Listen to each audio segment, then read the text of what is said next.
Welcome back to Everyday English Lounge. Find a comfortable chair or at least a chair that is trying its best, Mine is not trying its best. Mine feels like it was designed by a person who hated spines, weekends, and simple human hope. which is useful because today we are talking about money and happiness. And apparently, your chair has chosen poverty with attitude. If money really bought happiness, I would already own one magical chair, one silent kettle, and maybe a toaster that claps for me in the morning. A clapping toaster feels emotionally supportive and physically unsafe. I contain multitudes, also crumbs. If your week has felt heavy or expensive or a little uncertain, stay with us. This is one of those topics that sounds simple until it touches your real life. Yes, because most of us have said two opposite things at different times. We say money does not matter that much. Then our rent goes up, our phone screen breaks, and suddenly money matters very much. We also know the other side. Some people earn more, buy more, and still feel lonely on a Tuesday night in a beautiful kitchen. Tuesday is a very honest night. Friday can still pretend. Tuesday tells the truth. So here's our question today. Can money really bring happiness? Short answer, sometimes yes, sometimes no. And sometimes it brings a sofa you have to build yourself, which brings confusion before joy. That is why we need the longer answer. And we will give it in clear, gentle English, step by step. This one sits around B1 to B2, so if a few lines feel a little denser, stay with the main thread and come back later if you want another pass. If you enjoy these slow conversations, you can follow the channel and send this episode to one friend who always says, I just need more money and then I will relax. And if that friend is you, that is also fine. No shame here. Only tea, thoughtfulness, and my imaginary applause toaster. Also, if money feels emotional for you, that does not mean you are bad at life. It means you are human. Money touches safety, freedom, status, family, dreams, fear, and sometimes old memories too, so of course it gets tangled. Today, we are not going to give a fake perfect answer. We are going to separate different kinds of happiness. Right, relief is one thing. Excitement is another. Peace is another. Meaning is another. And for English learners, that matters too, because when one word carries four ideas, the conversation gets blurry. So we will keep asking, what kind of happy do we mean? Good. Let us start with the part people often say quietly, but feel very strongly. Money can reduce suffering. Which is not a romantic sentence, but it is a real one. Imagine this. It is the end of the month, your washing machine stops. Your landlord sends a message. Your little brother needs school books. You look at your account and feel your stomach drop. That stomach drop is so specific, it is like your body becomes an elevator. Exactly. In that moment, money does not feel like luxury. It feels like breathing room. And breathing room can look small from the outside. It is not always a yacht. Sometimes it is groceries without mental math. Or paying a dentist bill without waiting 3 weeks and hoping the pain becomes philosophical. Pain rarely becomes philosophical. It mostly becomes louder. This is why I get nervous when people say, money cannot buy happiness, as if that sentence works the same at every income level. I agree, but I want to sharpen it a little. Money cannot guarantee deep happiness, but lack of money can absolutely create daily misery. Yes, thank you, that is clearer. Because when basic needs are shaky, the mind has less space for joy, not zero space. Because poor people still laugh and love and dance and care for each other, but less space. In less margin. Margin means a little extra room, not just in money, but in time and energy too. Like when your card works at the grocery store, and you do not have to quietly remove the strawberries, the yogurt, and then one more thing you wanted. That tiny moment can hold so much dignity. I remember being in university and counting coins before taking the bus. Not because I was irresponsible, I just had almost nothing left that week. What did that feel like? Small, that is the word. Not humble, small. My world became very narrow. I was not thinking about growth, purpose, or becoming my best self. I was thinking, can I get through Thursday? That matters. People sometimes judge money worries as if they are moral failures, but often they are math problems sitting on top of emotional problems. Yes, And math problems are exhausting when they never stop.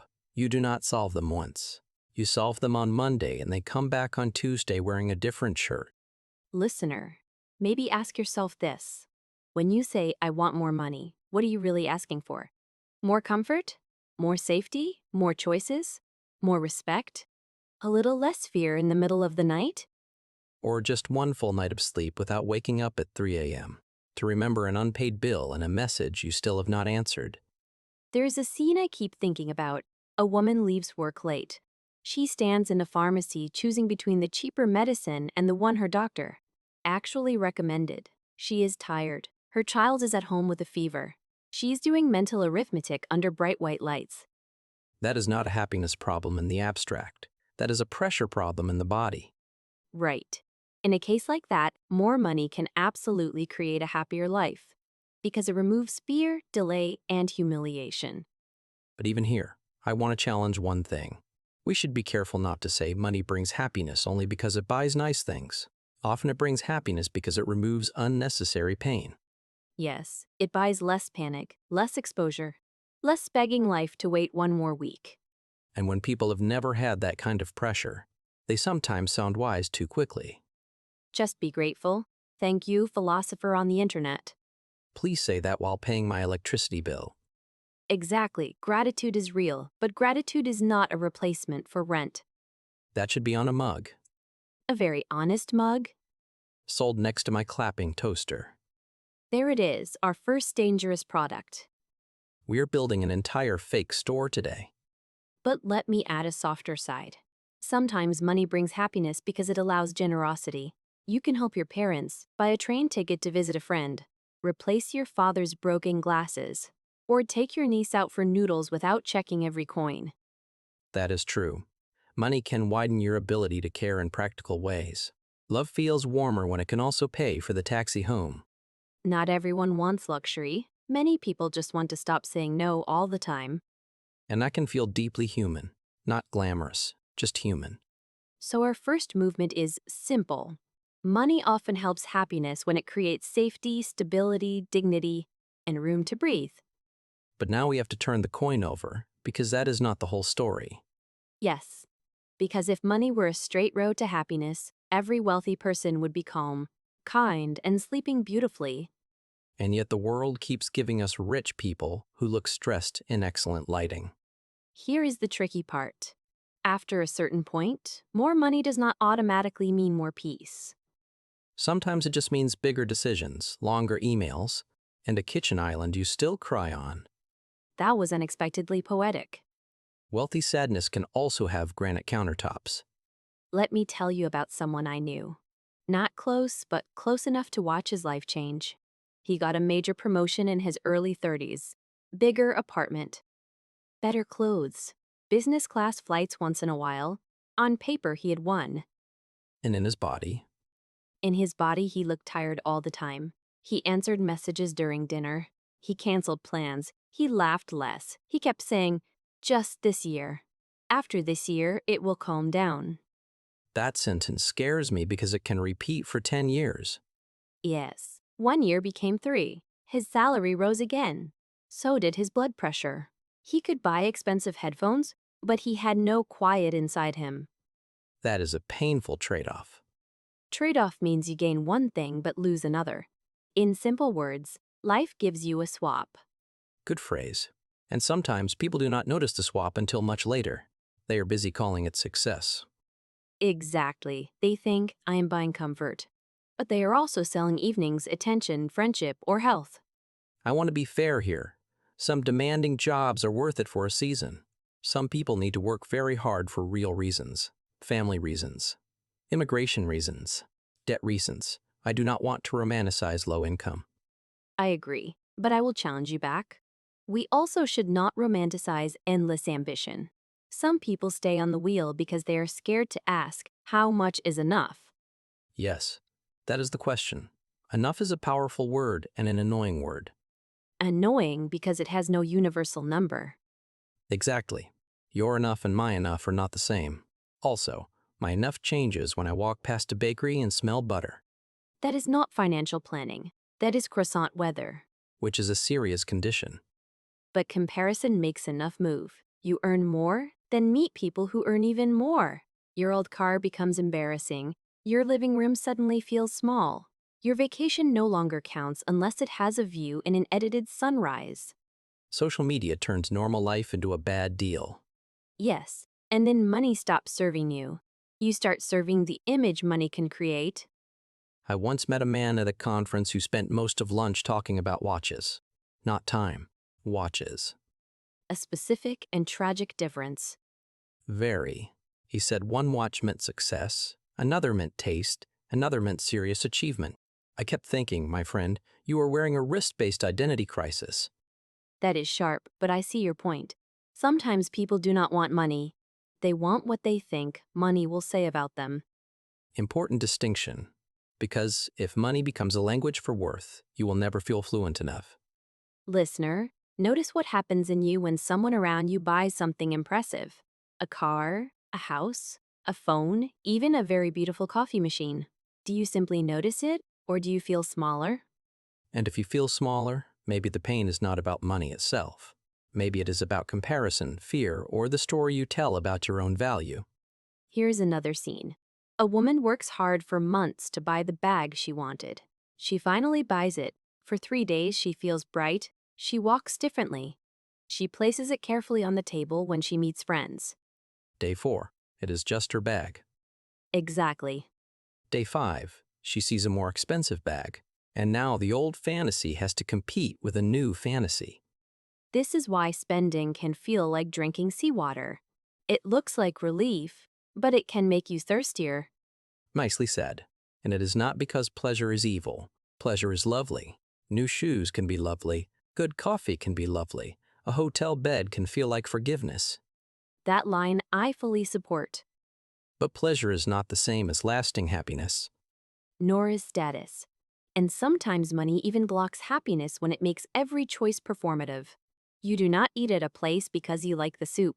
You eat there because the photo says, I am doing well. Which is exhausting. Imagine turning dinner into marketing. No wonder people get tired. They are eating pasta and also managing a brand. There is also the hidden cost of earning. A lot of money earned, in a way that empties you, can create a strange life. Your bank account grows, and your inner life shrinks.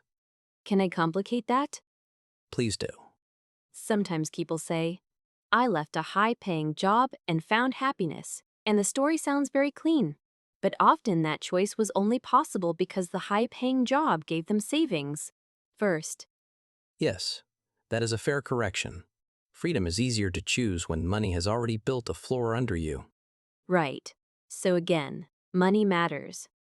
But what it gives you may be choice, not joy itself. That may be the heart of it. Money can buy options, and options can support happiness. But options still need wisdom, Otherwise, you just have more expensive confusion. which I think is our second fake store product. Right next to the clapping toaster and the identity watch. We are open for business and very unwell. So movement 2 is this. More money can lose its power when desire keeps expanding, comparison keeps whispering, and the price of earning becomes too high. Which brings us to the better question. Not, can money buy happiness, but what kind of life does money help me build? I love that version. Because now we can talk about intention. Intention is less dramatic than fantasy, but much more useful. Let us imagine 3 people. The first person uses extra money to upgrade image. The second uses it to buy time. The third uses it to create stability. Which one is most likely to feel quietly happier 6 months later? Usually the time person or the stability person. Image gives a quick sparkle. Time changes a Tuesday. Beautifully said. Time changes a Tuesday. That may be the whole episode. Put it on the mug. Next to gratitude is not rent. We have a strong mug collection. Here is one story. A friend of mine started earning a little more, not a huge jump, just enough. Instead of moving to a more impressive apartment, she paid for grocery delivery once a week and hired someone to clean her place twice a month. Some people will hear that and think, wow, fancy. It was not fancy. It meant she stopped spending her only free Sunday catching up on chores. She rested more. She called her grandmother more. She cooked one simple dinner instead of ordering stress and eating it standing up. That is such an important example because she bought time and energy, not just appearance. Yes. The outside change looked small. The inside change was huge. She said the apartment did not become more impressive. She became less overwhelmed inside it. I have a similar story. A man I know was obsessed with earning enough to buy a better car. Then his daughter started school and he realized he was missing breakfast with her almost every day. So he changed his goal. He kept the old car, turned down extra weekend work, and used the money he already had more carefully. And He said the best part of his week became the 10-minute walk to school. They looked at dogs, made up songs, and guessed which neighbor was baking bread. Not glamorous. No one online would envy it, but he looked happier, more here, that word matters. Here. because happiness is often local. A calm breakfast, a friend who can come over, fruit in the kitchen, heat in winter, a bus ticket, a book, a day without dread. This is why I think money works best when it serves values, not vanity. I agree, but I want to challenge your wording a bit. Vanity is not always the villain. Sometimes people buy pretty things because beauty genuinely lifts them. Fair point. A plant, a good lamp, a warm coat, a blue mug you love, those things matter. Yes, humans are not robots. Beauty can comfort us. A soft blanket is not shallow. A room that feels gentle can change a hard evening. So maybe the question is not practical versus beautiful. Maybe it is empty display versus meaningful support. That feels truer. Another story. I know a woman who grew up in a home where every small cost caused an argument. Electricity, school shoes, medicine, bus fare. When she became an adult, her biggest dream was not luxury. It was calm. That hits deeply. She built an emergency fund slowly, very slowly, a little each month. Sometimes the amount looked almost silly on paper. But she kept going. When it finally covered 3 months of living costs, she cried. Not because 3 months is glamorous, but because her body could finally believe tomorrow was not waiting to attack. Exactly. That is happiness in the form of relief. Maybe not fireworks, but peace of mind. Peace of mind is underrated because it does not make much noise. And yet it changes how you speak, sleep, plan, and love. I want to add one more layer. Money can increase happiness when it supports generosity and connection. Paying for dinner with a friend who is struggling, buying your mother a warmer coat, traveling home for a family visit instead of postponing it again. Yes. Some of the happiest uses of money are not about the self becoming bigger. They are about life becoming more shared. That reminds me of a very small moment. Years ago, I finally had enough money to stop choosing the cheapest train every single time. I bought a normal ticket at a normal hour and arrived early enough to have tea with my uncle before he went to work. That is lovely. It was so ordinary, but the whole day felt larger, not because the ticket was luxurious, because I was less squeezed, less rushed, less bent around scarcity. Less squeezed is such a good phrase for adulthood. It should go on a sweater. Our store is doing very well. Financially? Probably not. Emotionally, excellent. Good. Listener, maybe this is useful. If extra money came into your life this month, where would it create the most real happiness? Would it reduce fear? Buy time? Support health? Deepen a relationship? Help you study? Or would it disappear into comparison? And be honest. No performance. This question is only for you. The answer does not have to sound wise. It only has to be true. There is a framework I use, and I promise only one small framework today. Ask 3 things before money choice. Will this make life easier? Will it make life richer? Will it still matter next month? I like that. Easy, rich, lasting. If the answer is no, no, and no, maybe it is just shiny, Or it is my clapping toaster. which will matter for one breakfast. 2. If the applause is sincere. But if the answer is yes to ease, yes to richness, and maybe yes next month, that is different. A mattress, dental care, therapy for some people, a short trip to rest, a class you will actually use, childcare, a better winter coat, a course that opens a real door. Or a cheaper apartment closer to work. People forget that happiness can come from reducing friction, not adding glamour. Say more about that. Friction is the daily rub, the draining commute, the broken heater, the shoes that hurt, the app that keeps charging you for things you forgot, the job that pays well but leaves you numb by 6 p.m. Sometimes the smartest use of money is not upward. It is sideways toward a life that fits better. That is wise. We are so trained to think better means bigger, Sometimes better means quieter, especially for this channel. very on brand. I also think happiness for money depends on whether you feel agency. Agency means the sense that you can make a real choice. Yes. If money comes with total loss of control, it may feel heavy, not happy. An inheritance can bring family conflict. A raise can bring unhealthy pressure. A successful business can become a cage if you can never step away. So again, money is powerful but not simple. Maybe money is like salt. Explain that carefully. Too little, and life can become hard very fast. Enough, and things taste balanced. Too much, or in the wrong place and everything is strange. That is actually excellent. Thank you. I was worried halfway through. I saw the fear in your eyes, but the salt metaphor survived. Bravely. So where do we land? I would say this. Money can absolutely bring some forms of happiness. It can buy safety, time, treatment, rest, options, and the ability to care for people. But it struggles to create meaning, belonging, self-respect, or inner peace by itself. Yes. Money is a good helper and a bad god. Strong line. Thank you. Put it on the expensive mud shelf. The final shelf. Top tier. And maybe the most mature answer is this. We should stop arguing as if only one sentence is true. Money matters is true. Money is not everything is also true. Wisdom is often two truths holding hands. That is lovely. Even my toaster agrees. I knew it would return. Callback achieved. And before we close, let us slow down and do our word tour.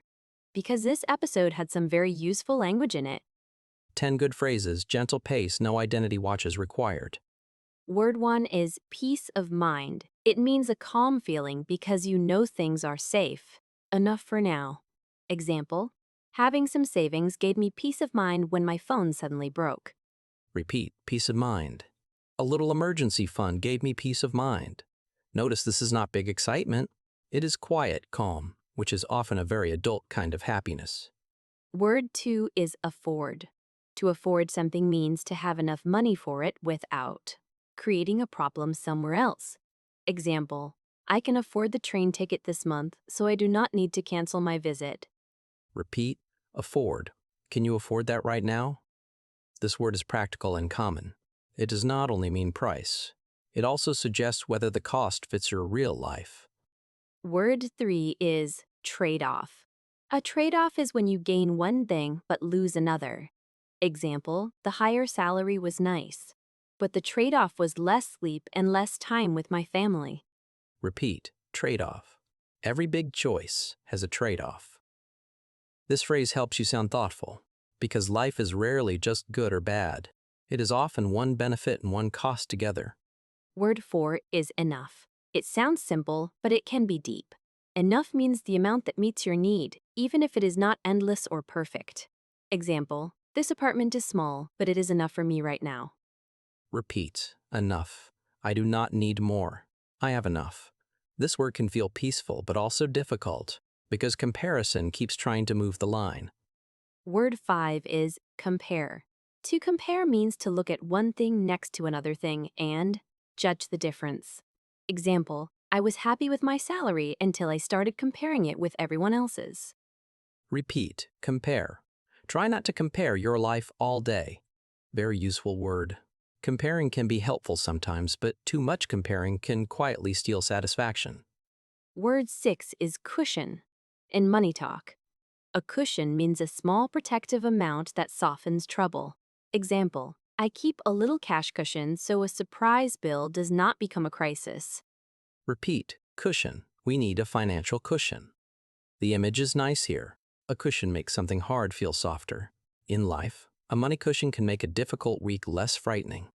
Word 7 is relieved. Relieved means the stress goes down after fear or uncertainty. Example, I felt relieved when I finally paid the medical bill and knew it was over. Repeat, relieved. She looked relieved after the interview. This is a feeling word. It is different from happy happy. It is the exhale after pressure. Word 8 is fulfillment. Fulfillment means a deep feeling that your life or action has meaning and feels worthwhile. Example, the job paid less, but teaching gave him more fulfillment than selling products he did not care about. Repeat, fulfillment.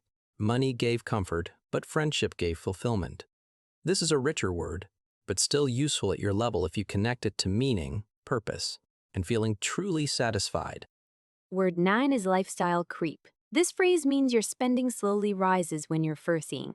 Income rises, often without you noticing. Example, after her raise, lifestyle creep started, and suddenly every month still felt tight. Repeat, lifestyle creep. We need to watch out for lifestyle creep. The word creep is important. It suggests something moving slowly and quietly, so you only notice later. Word 10 is squeezed. Squeezed means feeling pressured, tight, or lacking room, often in time or money. Example, I was so financially squeezed that even a small repair felt huge. Repeat, squeezed. They feel squeezed this month. Useful, honest, everyday English. You can be squeezed for cash, squeezed for time, or emotionally squeezed by too many demands. Take a breath with us. If money has been a tender topic for you, you do not need to solve your whole life tonight. No, you only need one honest next step, even if it is very small. Maybe your homework is simple. Write one sentence, more money would help me most buy, and finish it honestly. Or write a second sentence too. Enough for me right now. Looks like. That can be a very grounding exercise. In the comments, tell us one thing money cannot replace in your life. And tell us one small thing money does make easier for you in a real and practical way. If this episode gave you company, you can come back for the next one. And if you want more calm English conversations, you can stay with us here. And if one friend came to mind, you can share it with them too. We'll be back soon with more English, more real life, and probably more products from our fake store. From Mia, good night or good morning, wherever you are. From Leo, take care of your heart, your words, and maybe your chair. Bye.